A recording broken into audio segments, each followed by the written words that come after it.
This ABC15 flash briefing is sponsored by Sanderson Ford. All roads lead to Sanderson Ford.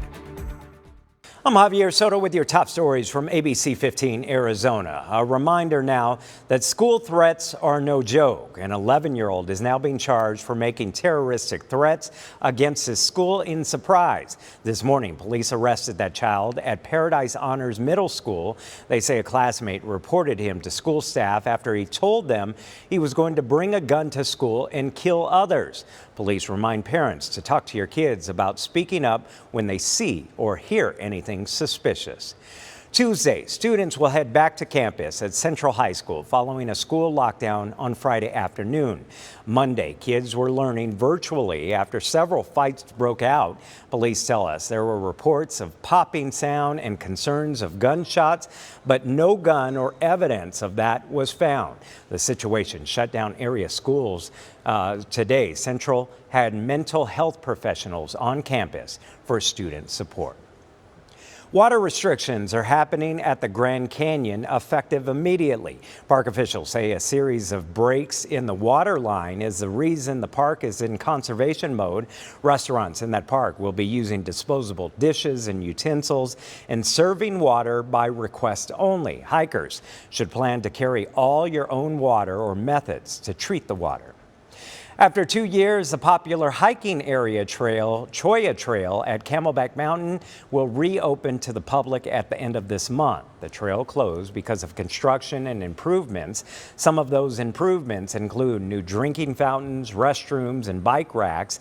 But even with the weather cooling down, Phoenix firefighters stress to be prepared ahead of taking on this difficult trail.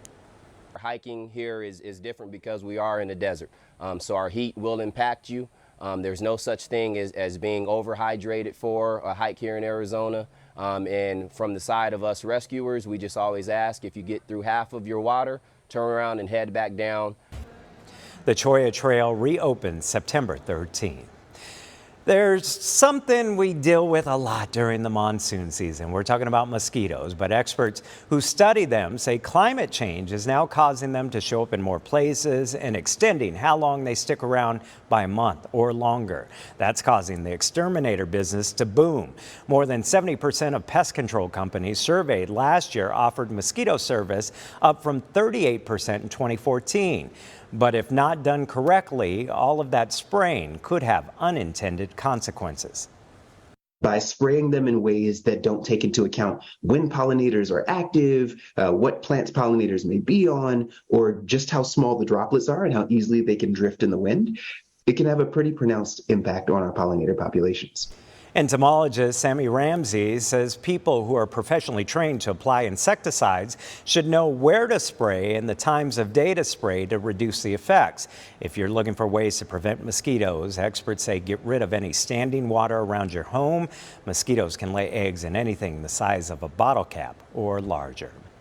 Well, she's known as the Salty Scuba Chick on Facebook, and she and her team spend their weekends recovering treasured items from the Salt River. So here it is, all in one piece. Thank you. You're so welcome. Over the past year, Connie Wickstrom has helped return more than 100 still working cell phones, sunglasses, keys, wallets, and more to folks who have lost items while floating the Salt River. The team of divers use their decades of experience in the water to brave the currents and comb the riverbed. Many times, folks who have lost a phone will reach out to her on Facebook, providing a likely area where it could be, and more often than not, Connie and her team are successful. I'm Chief Meteorologist Amber Sellens, tracking your forecast and still tracking the remnants of what was once Hurricane K. Now just an area of low pressure, but still causing trouble across Arizona, with another round of strong to severe storms in parts of our state already today, and some chances here in the valley as we head into the overnight hours going into tomorrow. We're also going to be tracking another area of low pressure coming down through the Great Basin at the same time. And so this is going to leave the storm potential going across parts of northern Arizona all the way through the middle of the week. and then high pressure will build in and dry things out by the end of the week. Here's a look at tomorrow, though. 79 degrees at 6 a.m., 84 at 9, and 91 at noon. Going into the mid to upper 90s tomorrow afternoon across the Phoenix metro area. And we do have a 20% chance for showers and thunderstorms, but mainly in the early morning forecast. As we head through the rest of the week, we're drying things out, warming things up too, with triple digits back in place starting Thursday. For the latest headlines, weather and traffic, head to ABC15.com or download the free ABC15 mobile app. This ABC15 Flash Briefing is sponsored by Sanderson Ford. All roads lead to Sanderson Ford.